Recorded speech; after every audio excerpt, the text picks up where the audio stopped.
All right, let's start again. So as you know, we're here to talk about the SALT tax.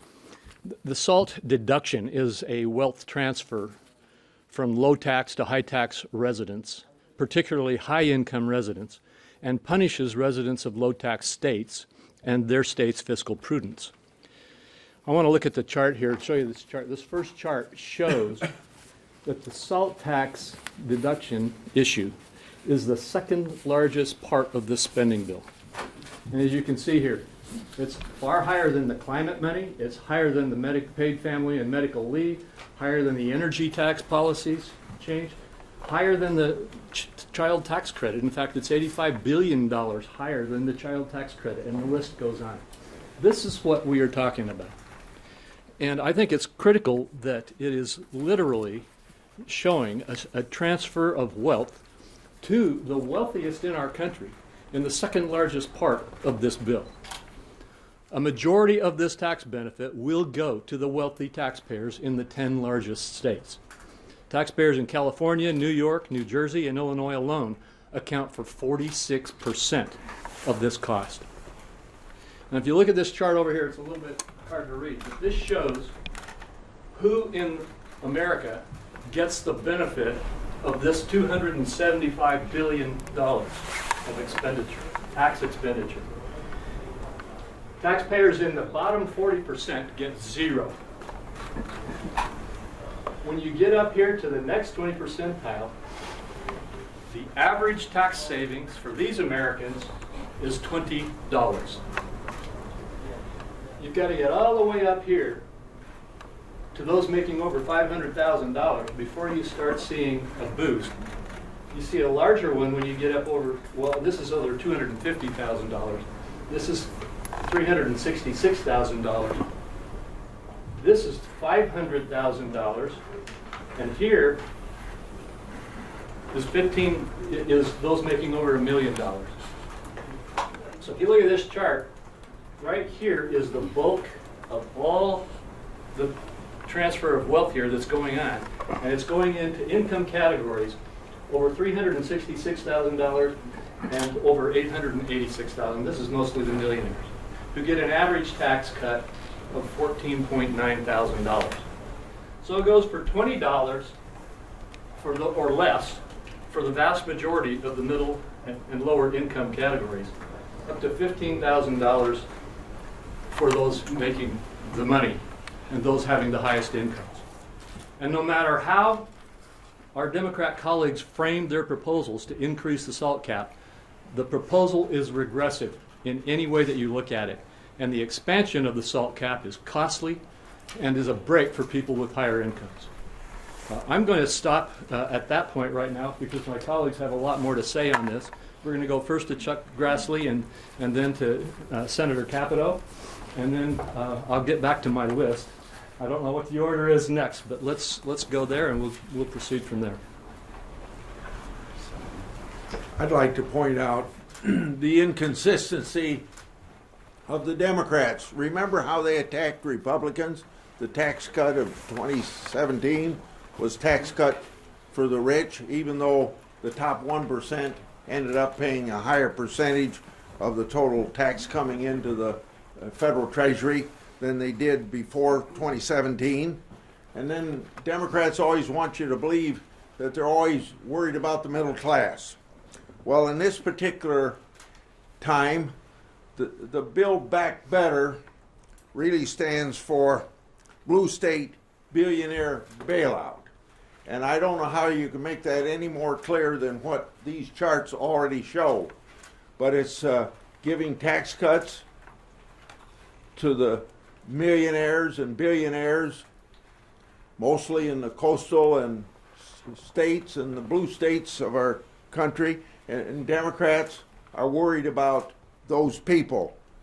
And they want you to believe that they're only worried about the middle class or the lower income classes. So, this is something that will bring down their Build Back Better because it was really a blue state billionaire bailout. Yeah, blue state billionaire bailout. Thank you, Chuck. That's great. And I think Senator Crapo did a good job of delineating, but with these charts and explaining really what I see is a hypocrisy of the supposed Build Back Better, or better termed the reckless tax and spending spree that bill represents. We had this discussion when we passed what I think was one of the most monumental pieces of legislation in 2017, the tax cut bill. We had this discussion on SALT. I remember it was an active discussion on the floor on what direction we're going to go. And we decided that, that this was a fair way to spread the tax burden across the country.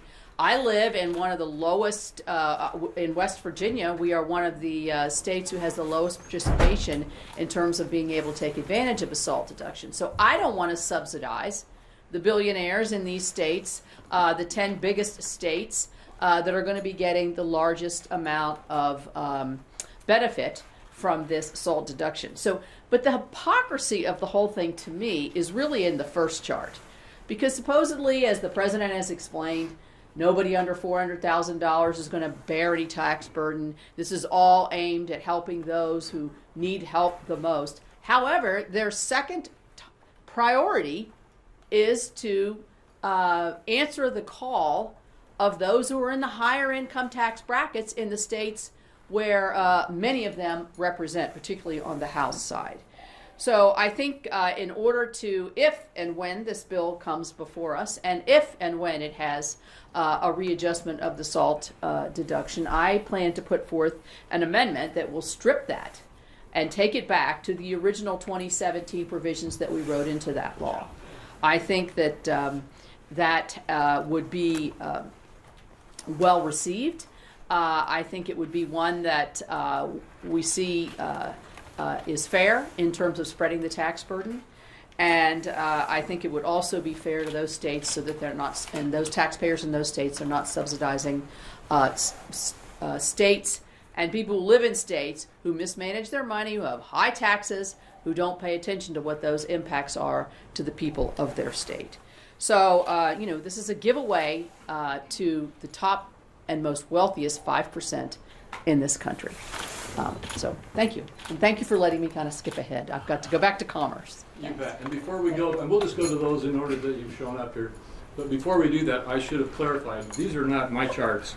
This is the congressional, the CRFB. And this is the Tax Policy Center. These are their charts, not ours. Is that for the mic stuff? Oh, I'm sorry. This is the CRFB chart, and this is the Tax Policy Center chart. Thank you. Rick? Okay, thanks. Well, first off, let's think what this is. This is when a blue state like California, New York, Illinois, New Jersey have high state taxes. They want taxpayers from low state states that have smaller budgets to pay their taxes, a portion of their taxes, for a portion of their budgets. So a state like Florida, which our budget is about half of what New York's budget is per person, they want our taxpayers to subsidize their taxes. That's not right. That doesn't make any sense. So step one is Florida taxpayers, Texas taxpayers, all our states that have lower taxes, we shouldn't be subsidizing the budgets of New York, California, New York, New Jersey, all these ridiculous states. They can't live within their means. That's number one. Number two is what they're doing, what they're also, how they're paying for this is they're cutting Medicaid in states across the country. Oh, only red states.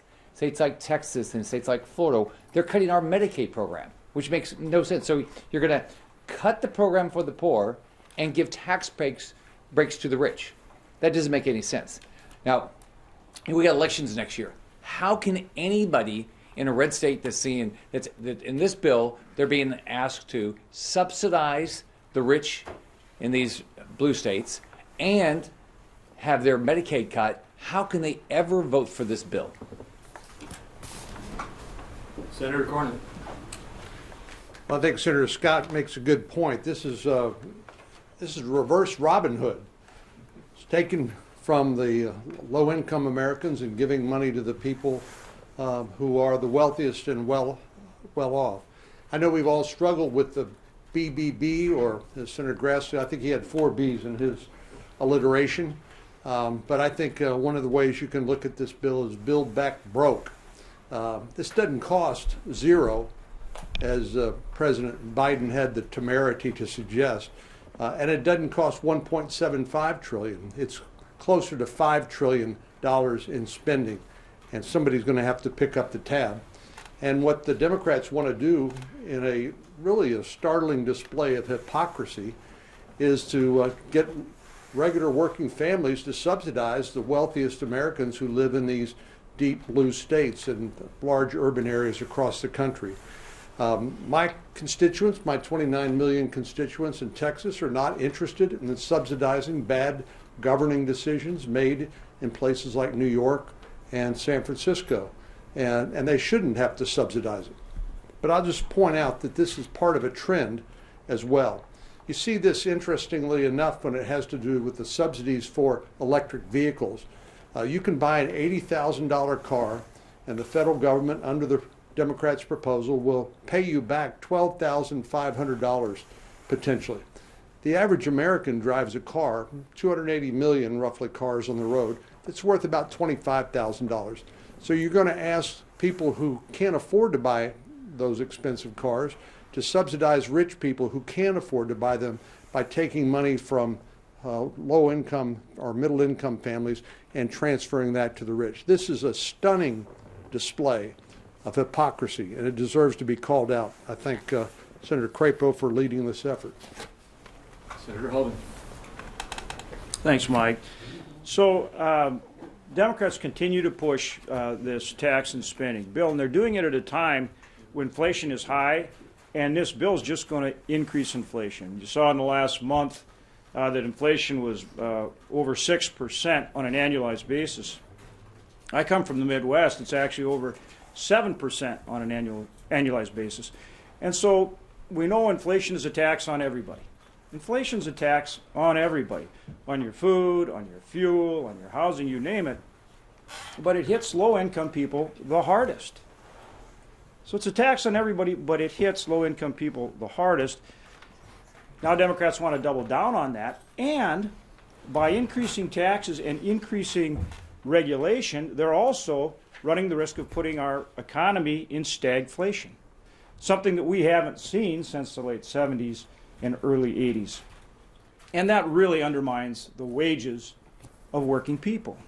Now, on top of all that, on top of inflation on people who can least afford to pay it and making it worse and continuing to disrupt the supply chain with regulations and higher taxes, they've decided to give their wealthy friends in New York and California a big tax break.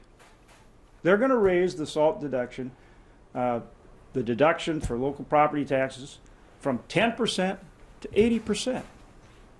So they're going to give a big break to their friends in California and New York, the wealthiest people. Will they increase inflation? Will they make it more difficult for low-income people across this country? Makes no sense. Makes absolutely no sense. And people need to understand that. They need to understand that, and they need to call their senator, and they need to call their House member and say, stop that. We do not want that big tax and spend bill that will make things worse, particularly for low-income people. And we want to get back to the kind of policies that grow our economy, that solve the supply chain disruptions, and that create more opportunity. Senator Portman.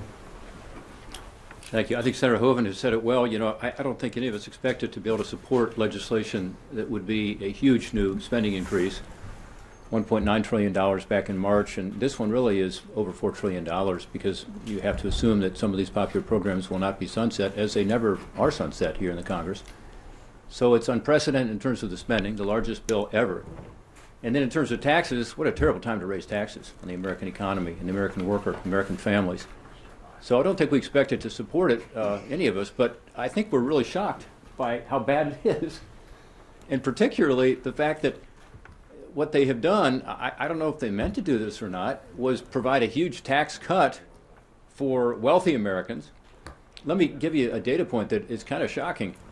2/3 of millionaires, people making over $1 million a year, will get a tax cut under this legislation.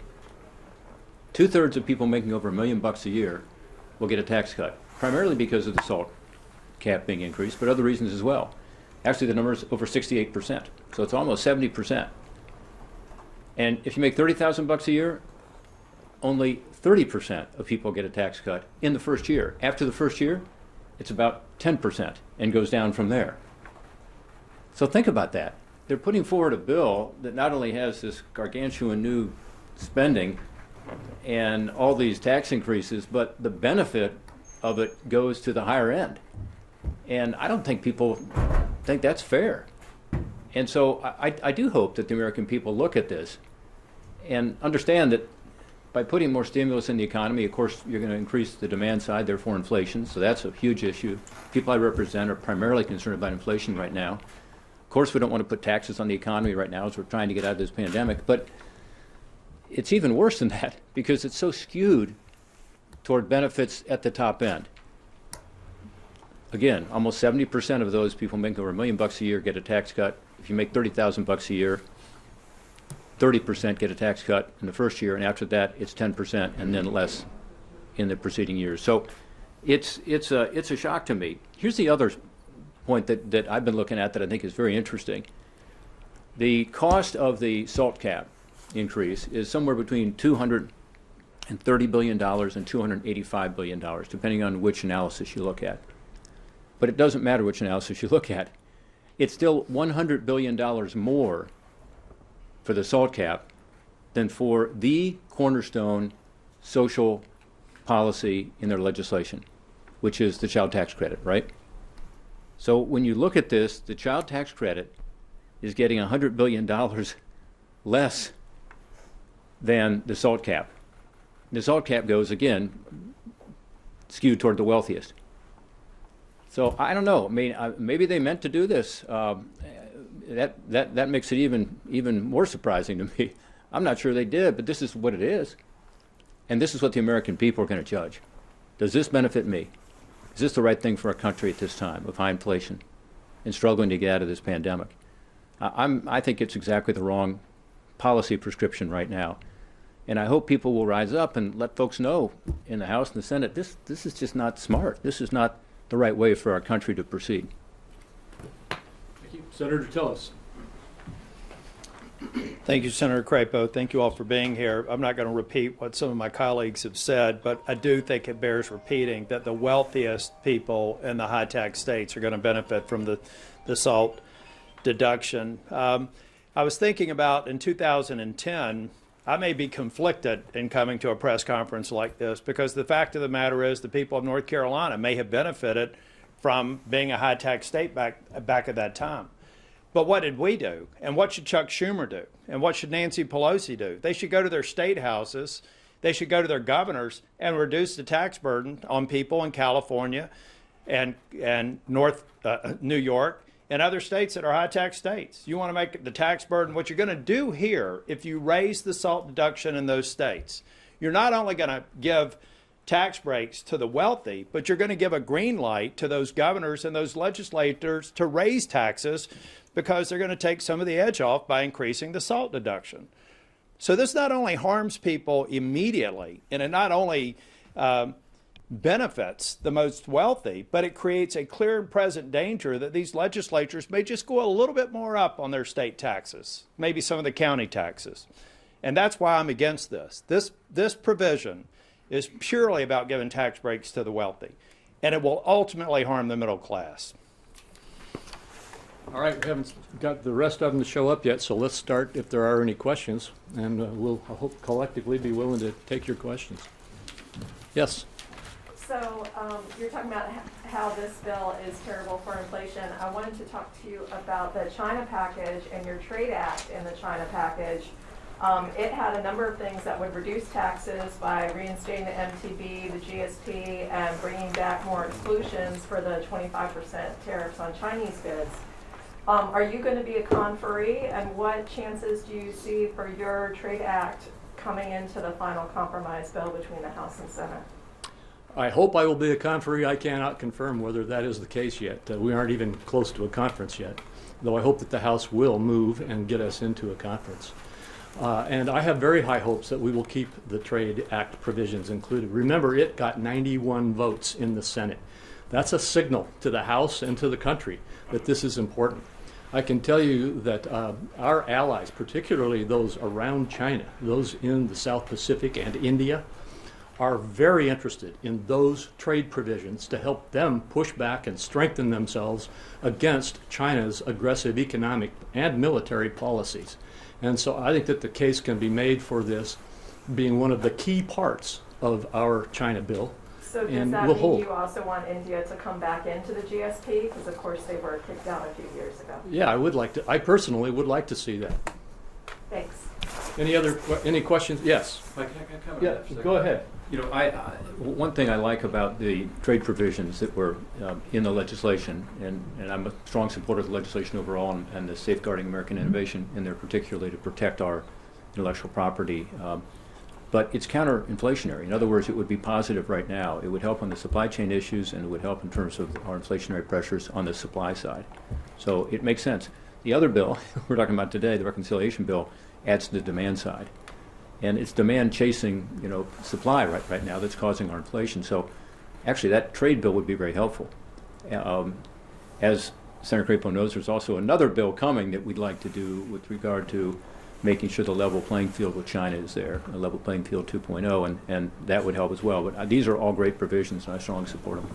And before we go to this next question, you prompted another thought on my part, and that is when you talk about inflationary and counter-inflationary, and the contrast that Senator Portman made between the what's been called the Build Back Better bill and the China bill, the bipartisan infrastructure bill that we all agreed to is also counter-inflationary. And so one of the big arguments we're having here on all of these pieces of legislation is let's do what builds and strengthens the supply side and protects our economy and grows it, rather than feeding the inflationary side. Yeah, and you had your... I guess two questions relating to SALT. First, do you think the fact that it seems like Democrats are having trouble finding consensus on what exactly they want to do on SALT is maybe a sign some of your attacks on us are effective? And then I guess the second question I have is how you think this issue might play out in the midterm elections. I'll take a quick shot at that, and I invite either of my colleagues to do the same. Yes, I do believe there is discord on their side about this for the very reasons we've been talking about. And that gives me hope that we will be able to have some success in getting this terrible provision out of the bill. I would, of course, like to see the entire bill stopped. And there are many parts of the bill that I think are harmful. But this is a poster child of exactly why these provisions on the SALT tax are absolutely counter to what the entire pitch for this bill has been. So, Yeah, I think the only thing I'd add to that, I think our trying to increase awareness is important, but I think my colleagues on the other side of the aisle are smart, and many of them will go back to their states and recognize that they gain no benefit from it, and a disproportionately few number of states will benefit from it. But I've got to repeat, you are sending a green light to legislatures who want to raise taxes to say, now we can a little bit, we'll let them preserve some of that benefit that the rich people are going to get, but we can raise taxes a little bit, which is going to disproportionately hurt the people that are struggling paycheck to paycheck. So I think they're looking at the mechanics, they're looking at the specific application to their states and saying, there's not really a lot there for us here. In fact, it may bring take some of them backwards.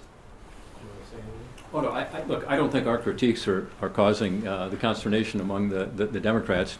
Maybe we should take more credit, but I think it's the facts. And the facts are pretty plain, which is that when you raise the cap, you are skewing this toward the wealthiest Americans. Again, 2/3 of people making over $1 million a year, almost 70%, are getting a tax cut. And if you make $30,000 a year, good luck. Only 30% of people are getting one, and that's just the first year. After that, it goes to about 10-point-something%, and then down to single digits. and then go way down. Yeah, so it's. I think it's the facts, and facts are stubborn things, and I think that's why you see some Democrats, including a couple of prominent Democrats who I've talked to, say, why are we doing this SALT cap increase? Go here and then over here. Yes. So I know that we're here talking about SALT, but also the larger economic picture, and of course Friday is the deadline for the government shutdown. There are some in the Republican Party, both on the House side and the Senate, who think that shutting the government down over vaccine mandate and enforcement funding is the right way to go about this right now. Do you guys think that that's the right move? I'm not going to comment on that because I understand the concerns, but there are concerns on both sides, and I'm not going to push either side's agenda right now. So, you have a comment on that? I don't know what the state of play is, so I'm not going to comment. But should the government be shut down? The government should not be shut down, in my opinion, and it's my hope that we can avoid that. Yes. Senator, what's wrong with changing the cap so that it's phased out for people with higher incomes? That it's phased out for people with higher incomes? Right, so they don't get a deduction. So if you look at the chart over here, when you say higher incomes, you'd have to phase it out. It's already phased out for like everybody who makes less than $175,000 a year. And so the question is, phasing it out here, that's what we're talking about, is getting rid of this expansion of it for the very, very top income categories. I think you might be referencing some of the discussion that is reported in the media between Senator Sanders and Senator Menendez. Those are simply, as I see it, those are simply what I call gimmicks to try to make this look better or look different in terms of the rhetoric. But you can't make this better with rhetoric. I want to go over some of the statistics that Senator Portman has just referenced. Less than 1/3 of those earning between $20,000 and $100,000 will receive a significant tax cut of any kind under this bill.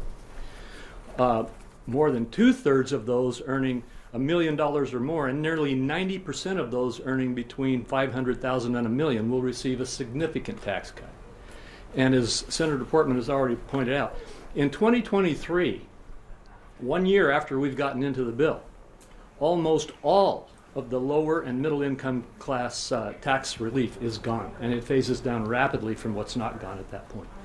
And so there isn't really a way to do what you just said unless you get at the higher brackets here, and that's exactly what we're talking about. Why do they have a mechanism put into this bill that does nothing and cannot be argued to do anything other than to give the second largest portion of the allocation of this bill to the top income categories of earners in America?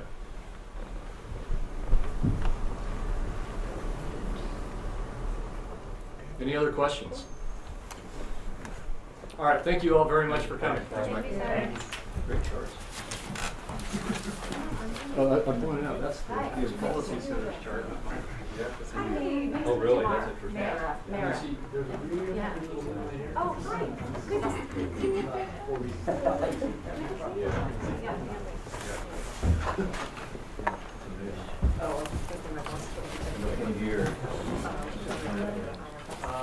It's 85. This is No, I'm just saying.